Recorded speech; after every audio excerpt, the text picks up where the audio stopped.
Bien, nous allons voir maintenant le dossier numéro 3.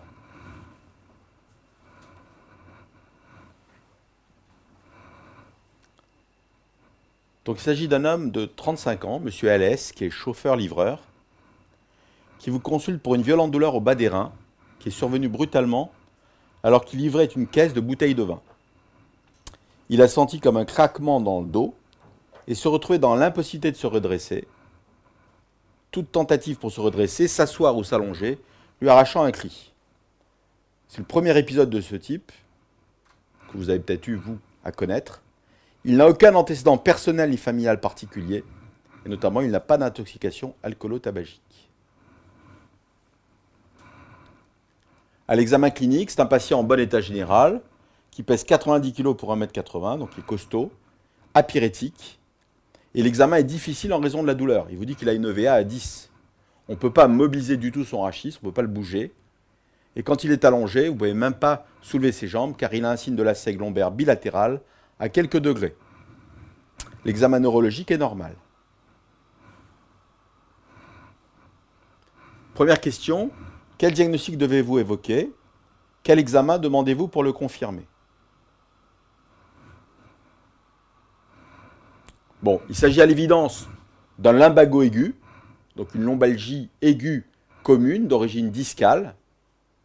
Et devant un lumbago aigu, c'est consensuel, aucun examen n'est nécessaire, car c'est un diagnostic clinique, en tout cas chez un sujet jeune, en bonne santé apparente, qui n'a pas d'antécédent pathologique ni de signes associés à ce lumbago aigu.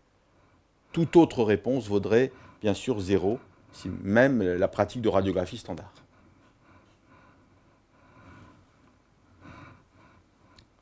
Deuxième question, quel traitement lui proposeriez-vous?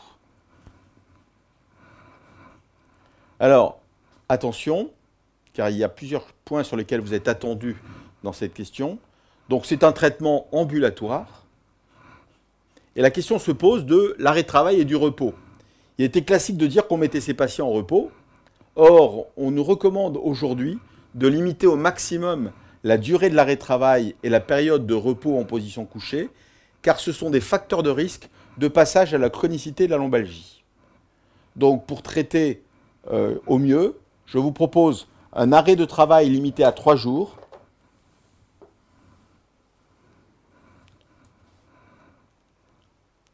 et le maintien d'une activité compatible avec la douleur pour éviter un repos prolongé qui est inutile et délétère, car il risque de conduire à une lombalgie chronique. Donc bien évidemment, à cette phase-là, le patient ne peut pas bouger, ne peut pas porter, il est bien entendu exclu de lui conseiller de marcher ou de poursuivre son travail. Mais disons que normalement, avec le traitement médical, il va très vite s'améliorer et vous pouvez donc lui faire reprendre la marche, l'activité. Le traitement est purement symptomatique. On lui fera une ordonnance de 5 jours renouvelables ou de 7 à 10 jours. Il repose sur les antalgiques. L'oubli vaudrait 0. Essentiellement, des antalgiques de palier 2, avec réévaluation de la douleur, et un palier 3 si nécessaire. Il repose aussi sur les anti-inflammatoires non stéroïdiens.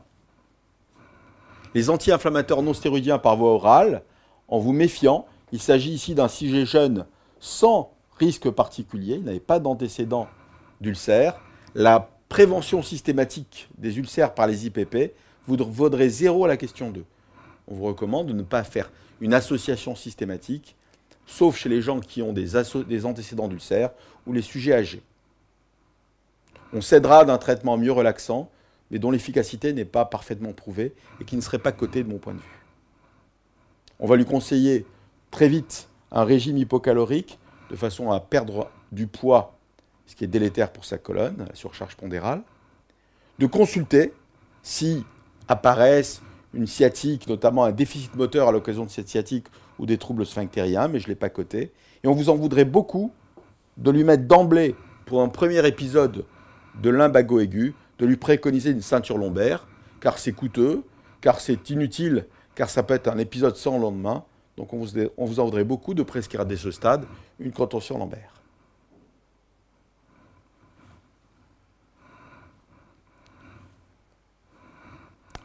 Quel document devez-vous remettre à M. S? Que doit-il en faire?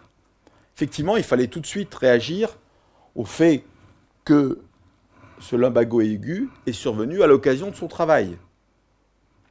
Donc il fallait penser dans ce dossier à l'accident du travail et il fallait lui remettre un certificat médical initial descriptif,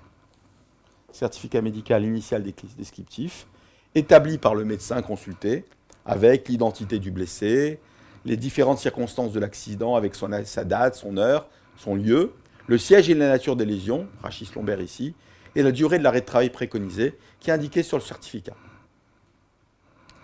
On va conseiller à la victime de prévenir son employeur dans les 24 heures suivant l'accident, et l'employeur va déclarer l'accident de travail à la CPAM du blessé dans les 48 heures, ce qui donnera au blessé l'occasion de recevoir le triptyque d'accident de travail, dont les volets lui permettront de se faire rembourser les soins, notamment les soins médicaux, les médicaments, et les soins paramédicaux, la kinésithérapie par exemple, au titre de l'accident du travail.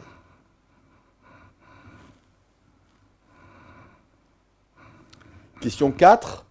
Vous revoyez le patient 3 jours plus tard. Cette fois, il a une très vive douleur de la fesse droite qui irradie derrière la cuisse et jusqu'au genou, ne descendant pas en dessous du genou. Mais par contre, il vous décrit des fourmillements sur le dos du pied droit. Tout ceci a été déclenché par une quinte de toux. Quel diagnostic devez-vous envisager? Alors, il s'agit bien sûr d'une lombosciatique L5 droite. Chacun de ces mots est important. Lombosciatique, mais aussi le trajet L5, bien sûr, qu'il faudra bien distinguer du trajet S1. Le trajet L5 vous est donné non pas par le territoire douloureux, parce que ici, vous aviez une sciatique tronquée qui alliait de la fesse jusqu'à la face postérieure de la cuisse et qui ne descendait pas en dessous du genou, mais qui vous est donné par les paresthésies du dos du pied jusqu'aux gros orteils. Ça, c'est la racine L5. Vous savez que la racine S1 donne plutôt des paresthésies et des troubles sensitifs de la plante du pied. Mais ça ne résumait pas la réponse, la lombosciatique, et c'est une erreur qui est fréquemment commise, c'est que vous oubliez d'indiquer que cette lombosciatique est imputable à une hernie discale L4, L5. Toute lombosciatique n'est pas liée à une hernie discale. Vous avez des lombosciatiques d'origine tumorale, il y a une spondylodicite. Donc il fallait préciser ici que, compte tenu des circonstances de déclenchement, le lumbago aigu avec la sciatique dans un deuxième temps, de l'impulsivité à la toux, l'éternuement, la défécation, la responsabilité de cette lombosciatique en imputait à une hernie discale L4, L5.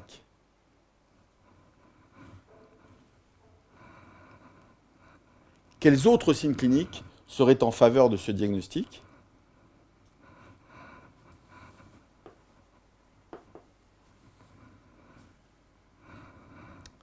Eh bien, en faveur de la lombosciatique L5 droite, ça serait un déficit dans le territoire innervé par L5 qu'il faut connaître. La neuroanatomie, c'est important. C'est-à-dire le moyen fessier, les péronniers latéraux et les releveurs des orteils. Je vous rappelle que le releveur du pied, c'est le jambier antérieur, c'est L4. Et que le déficit du moyen fessier permet de distinguer l'atteinte L5 d'une atteinte du sciatique poplité externe. Difficulté à marcher sur le talon, alors que la difficulté à marcher sur la pointe dépend de S1. L'absence d'abolition du réflexe achilléen droit, le réflexe achilléen étant aboli en cas de sciatique L5. Voilà les arguments pour une lombosciatique L5. Quels sont les arguments pour une hernie discale L4, L5? Eh bien, ce sont tous les signes qui se rapportent au syndrome rachidien, le signe de la SEG vrai droit, c'est-à-dire la douleur déclenchée à l'extension de la jambe tendue sur le bassin, qui déclenche une douleur traçante le long du nerf sciatique et pas seulement au niveau du rachis lombaire, la contracture des muscles paravertébraux et le signe de la sonnette, avec la douleur sciatique provoquée par la pression en regard de l'articulaire L4, L5, la raideur rachidienne, qu'on évaluera par la distance main-sol ou l'index de Schobert.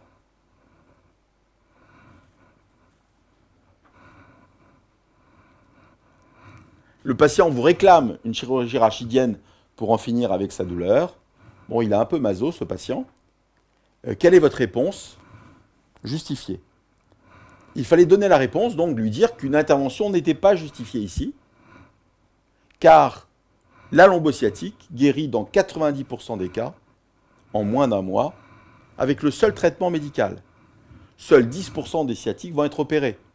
Et une intervention chirurgicale ne se justifie dans le contexte de l'urgence, ou ici, dans le premier mois, qu'en présence de complications neurologiques graves, notamment un syndrome de la queue de cheval et une sciatique paralysante. En fait, toute sciatique peut avoir un déficit modéré au niveau analytique, au niveau du pied, mais la sciatique paralysante, c'est quand le testing musculaire retrouve un déficit moteur qui est inférieur à 3 sur 5. Une troisième indication est une indication limite, c'est quand une sciatique est hyperalgique et rebelle au traitement morphinique. Donc vous ne vous en sortez pas avec le traitement médical, on peut être amené à discuter une intervention chirurgicale, mais c'est plus rare aujourd'hui.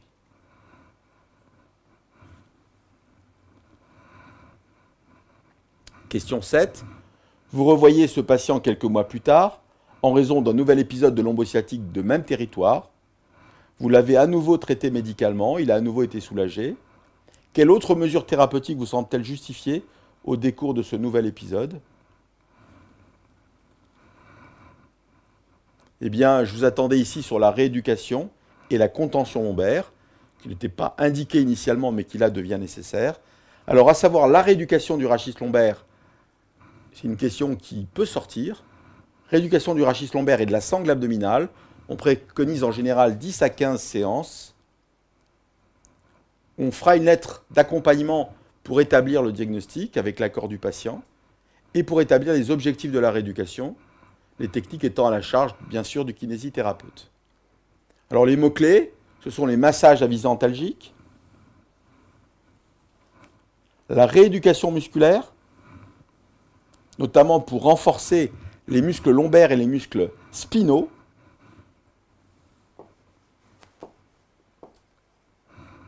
mais aussi les muscles abdominaux, tout en respectant la règle de la non-douleur, phrase clé dans la rééducation, l'apprentissage du verrouillage lombaire, ce qu'on appelle le caisson étanche.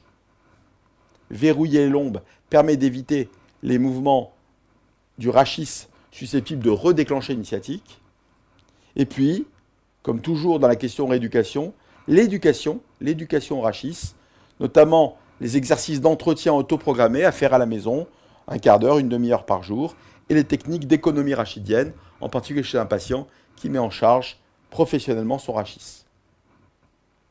Chez ce patient, a fortiori compte tenu de son métier, on lui préconisera une contention lombaire, par exemple un corset souple, pour éviter les récidives. Alors je me rends compte que j'ai oublié la prise en charge socio-professionnelle. Il est bien évident que ces épisodes de lombosciatique vont donner naissance à des documents administratifs d'accident du travail, par exemple à titre de rechute s'il a été considéré comme consolidé ou guéri, ou comme prolongation de soins s'il n'avait pas eu encore son certificat final d'accident de travail. On pourrait vous poser une question également sur la prise en charge administrative. Une nouvelle récidive 6 mois plus tard motive une nouvelle consultation et le même traitement que précédemment pendant 6 semaines. Et cette fois, malgré 3 infiltrations épidurales espacées de 7 jours, les douleurs persistent et restent invalidantes. Quelle exploration proposeriez-vous? Dans ce cas-là, un examen d'imagerie lombaire est indispensable. Alors, difficile de répondre à cette question, car l'indication à un IRM ou à un scanner dépend beaucoup des facilités d'accès à l'un ou l'autre de ces examens. L'IRM lombaire est préférable pour bien mettre en évidence la racine et sa compression. Le scanner lombaire est peut-être d'obtention plus facile aujourd'hui, mais expose à une irradiation plus importante. Donc j'ai indiqué 3 points pour l'un ou pour l'autre, en disant que ma préférence allait pour l'IRM lombaire. On vous demande d'analyser l'imagerie jointe, et méfiez-vous, il y a un piège ici. Je ne pense pas qu'on vous le pose comme ça au concours, mais ce piège qui est utile pour travailler et qu'à gauche, vous avez un scanner, et à droite, vous avez une IRM. Alors méfiez-vous, le cliché de gauche, c'est bien un scanner en coupe axiale. Vous voyez que les parties molles sont mal dessinées. Ce serait beaucoup plus net dans le cas d'une IRM, beaucoup plus visible au niveau musculaire. Et vous rencontrez ici la hernie discale, qui est une hernie discale volumineuse, paramédiane droite, qui manifestement va comprimer la racine qui va sortir par le foramen. Ici, vous avez une IRM en coupe sagittale avec un signal T2, puisque le liquide céphalorachidien vous apparaît blanc. Et vous voyez que vous avez là encore une volumineuse hernie discale qui comprime le fourreau dural. Donc vous pouvez dire simplement qu'elle est non exclue et non migrée, puisqu'elle est en regard du disque intervertébral L4, L5.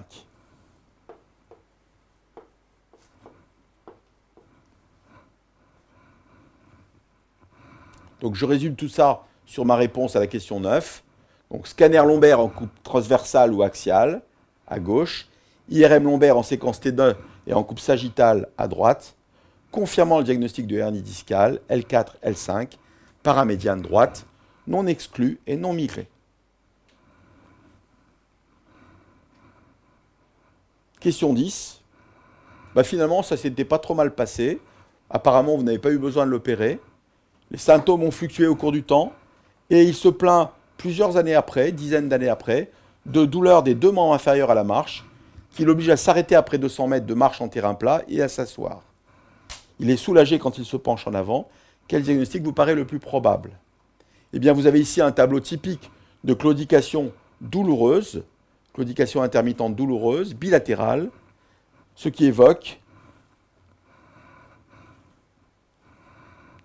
un syndrome du canal lombaire rétréci, donc syndrome du canal lombaire rétréci, qui est sans doute chez ce patient favorisé par une lombodiscarthrose consécutive aux épisodes de hernie discale récidivant, peut-être aussi favorisé par la persistance d'une protrusion discale qui, avec l'arthrose, va limiter le canal rachidien, le diminuer.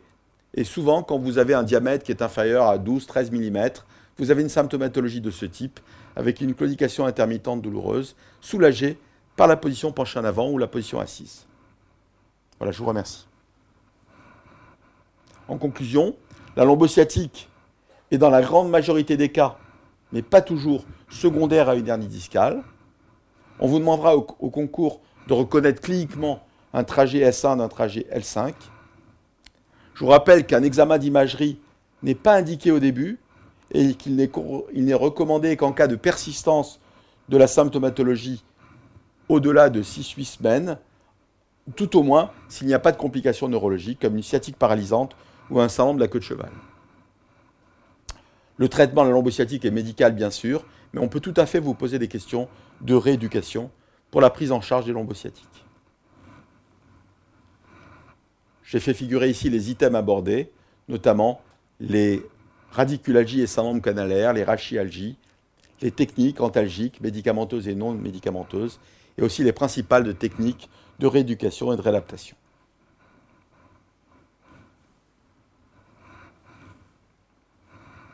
Voilà, je vous remercie.